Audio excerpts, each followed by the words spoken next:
Hello class 10th। कल chemistry के video lecture में हमने आपको केमिकल इक्वेशंस को बैलेंस करना सिखाया था। How to balancing of chemical equations. उसमें हमने 2-3 एग्जाम्पल भी दिए थे। कुछ और एग्जाम्पल्स देख लेते हैं क्योंकि ये बहुत इंपॉर्टेंट पार्ट है और मुझे लगता है कि ये सबको आना चाहिए। ओके, तो कुछ और एग्जाम्पल ले लेते हैं। एक एग्जाम्पल लेते हैं हम H2O2 gives H2O plus O2। Okay, इसे हमें बैलेंस करना है।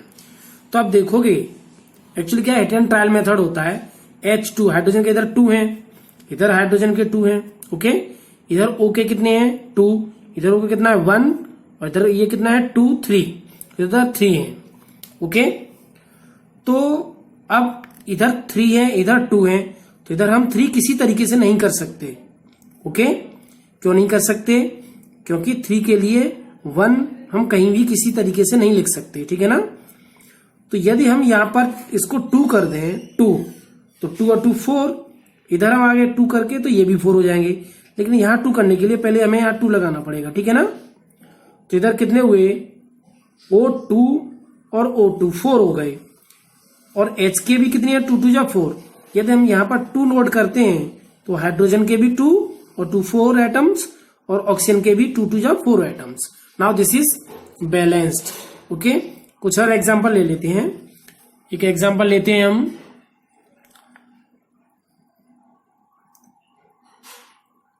MgOH का whole twice, okay, plus HCl gives MgCl2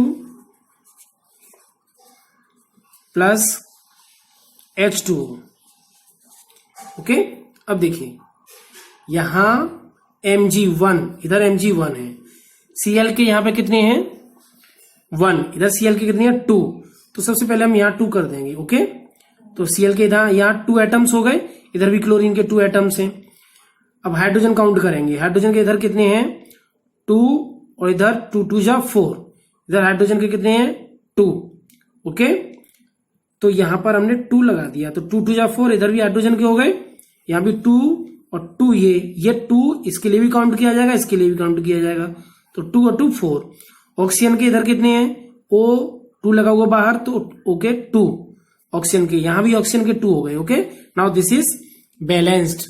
okay, तो इस तरीके से हम इक्वेशंस को बैलेंस कर सकते हैं। ओके, अब हम बात करेंगे कि केमिकल इक्वेशंस को केवल बैलेंस करने से काम नहीं चलता।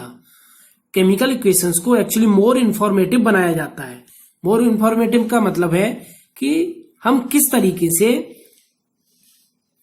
केमिकल इक्वेशंस को नोट करें, लिखें कि सामने वाला पढ़ने वाला उसमें से उसे पढ़ के या समझ के अपने आप ही समझ जाए कि इसमें क्या क्या चीजें दे रखी हैं और क्या क्या चीजें यूज हुई हैं, कौन सॉलिड स्टेट में है, कौन लिक्विड स्टेट में है, कौन एक्वस सॉल्यूशन है। ओके, इस तरीके से। तो how to make equations more informative.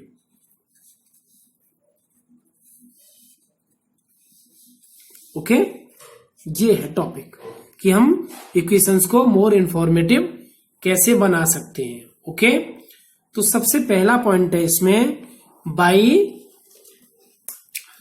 Bye indicating the physical state. Okay, by indicating physical state. Okay, physical states means हम रिएक्टेंट्स और प्रोडक्ट्स की फिजिकल स्टेट्स यहां पे नोट कर दें, of reactants and products. Okay, reactants और products की physical state हम नोट करके उसे मोर इंफॉर्मेटिव बना सकते हैं। ओके, जैसे देखिएगा एक एग्जांपल हम ले लेते हैं, CaOH का whole twice, okay, plus CO2 gives CaCO3 plus H2O। अब देखिए, एक्चुअली पहले तो फर्स्ट ऑफ ऑल बैलेंस्ड है कि नहीं, तो कैल्शियम का 1 इधर 1, CO ओके 2 और 2 4, ओके 3 और 1 4, हाइड्रोजन के 2, हाइड्रोजन के 2, ओके बैलेंस्ड है। अब हमें क्या करेंगे, जैसे CaOH का whole twice, actually this is aqueous solution, okay, तो हम क्या करेंगे, ब्रैकेट में AQ AQ लिख देंगे। एक एक्वस का मतलब होता है ऐसा सॉल्यूशन जो वाटर में बना हो, ठीक है ना। तो ये CaOH का होल ट्वाइस वाटर से बनता है, वाटर में डिसॉल्व करके बनता है, जो एक्वस है। CO2 क्या है, गैस, तो गैस के लिए हम G या फिर एरो, इस तरीके से एरो भी लगा देते हैं ऊपर के लिए, अपवर्ड डायरेक्शन में, ठीक है ना। CaCO3 ये सॉलिड है, तो सॉलिड के लिए हम S, okay. H2O this is liquid, इसके लिए L, ओके। तो ये सॉलिड, लिक्विड, गैस, एक्वस, ये इनकी फिजिकल स्टेट्स हैं। तो फिजिकल स्टेट्स शो करके हम उसे मोर इंफॉर्मेटिव बना सकते हैं, ओके। अच्छा, इसके बाद आता है number 2।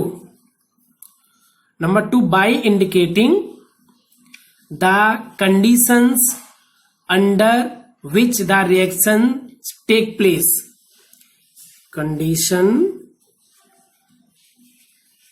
conditions under which reactions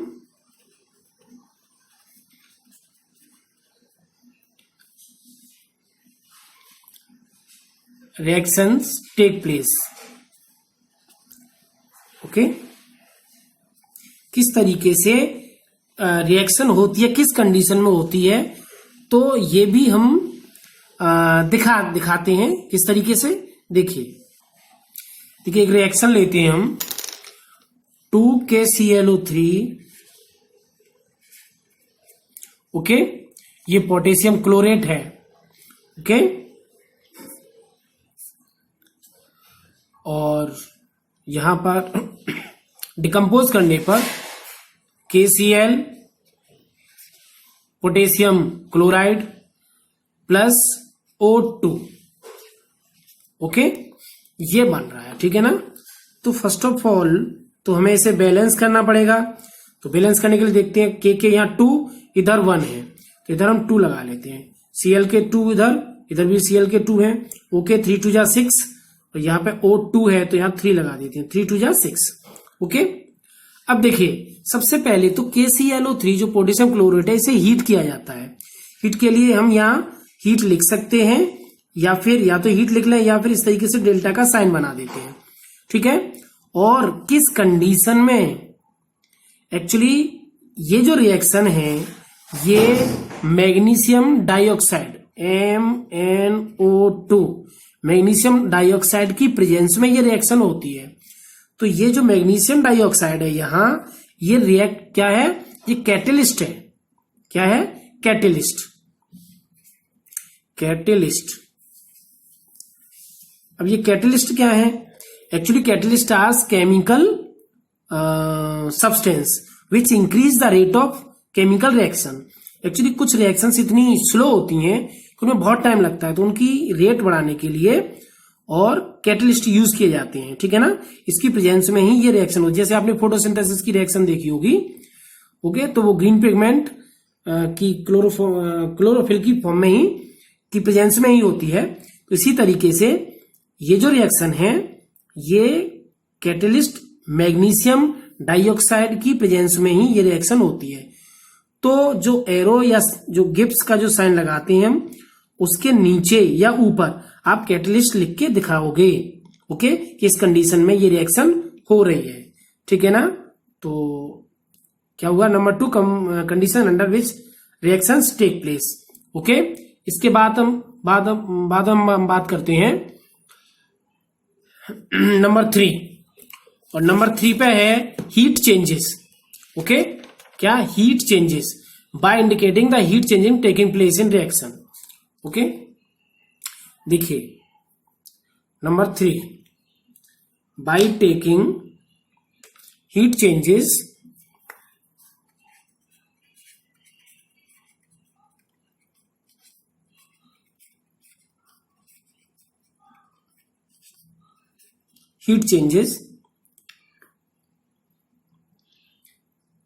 in the reaction।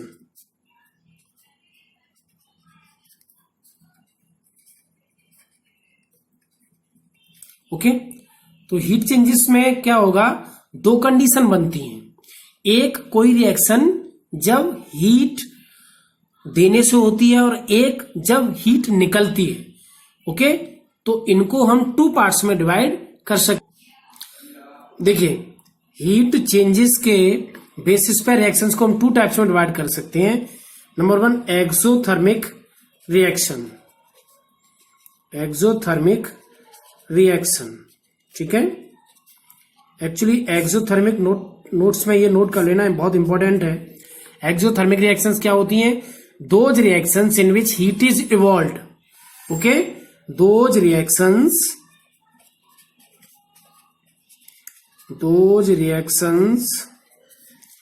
in which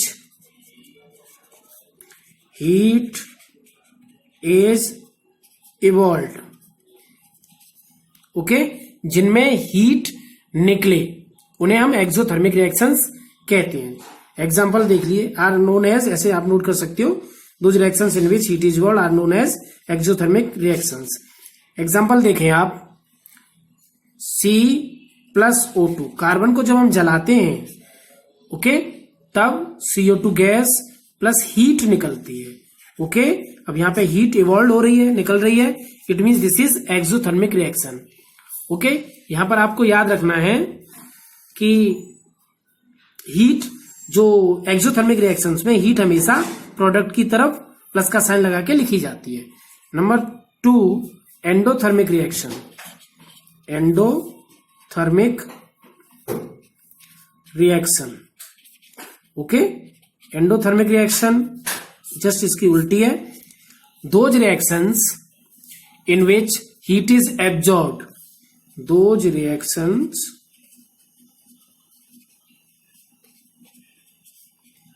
in which heat is absorbed, okay, are known as endothermic reaction. इनमें हीट एब्जॉर्ब होती है। एग्जाम्पल देख लीजिए आप, जैसे नाइट्रोजन गैस को जब ऑक्सीजन गैस के साथ हम हीट कराते हैं, प्लस हीट, तब नाइट्रोजन ऑक्साइड गैस बनती है, ठीक है ना। एनओ बैलेंस कराने के लिए 2 लगाना पड़ेगा। तो यहां पर हीट दी जा रही है, हीट एब्जॉर्ब हो रही है, सॉरी, हीट एब्जॉर्ब हो रही है यहां। ओके, तो नाइट्रोजन ऑक्साइड गैस बन रही है। इसका मतलब क्या है, ये एंडोथर्मिक। यहां पर याद रखिए, एक्सोथर्मिक का एक बहुत अच्छा एग्जांपल है रेस्पिरेशन प्रोसेस, और यहां पर एक और एग्जांपल फोटोसिंथेसिस। तो रेस्पिरेशन प्रोसेस यहां पर नोट कर सकते हो, और फोटोसिंथेसिस एंडोथर्मिक, क्योंकि क्वेश्चन बनता है कि explain why respiration is exothermic reaction. Okay, इसका एक और एग्जांपल यदि मैं बात करूं तो रेस्पिरेशन, क्योंकि रेस्पिरेशन में एनर्जी निकलती है इसलिए। और इसका मैं एग्जांपल यदि एक और दूं तो फोटोसिंथेसिस, क्योंकि फोटोसिंथेसिस में हम लोग, वो जो प्लांट्स होते हैं वो सन की हीट को यूज करते हैं, ठीक है ना। तो इन दोनों से ही, और कभी कभी क्वेश्चन बोर्ड का बनता है, why respiration is exothermic reaction, why photosynthesis endothermic reaction. Okay, तो इसको आप बना के नोट कर सकते हो, उसमें लिख सकती हो, because energy released because sunlight is absorbed. Okay, तो नेक्स्ट टॉपिक्स नेक्स्ट वीडियो में। Thank you.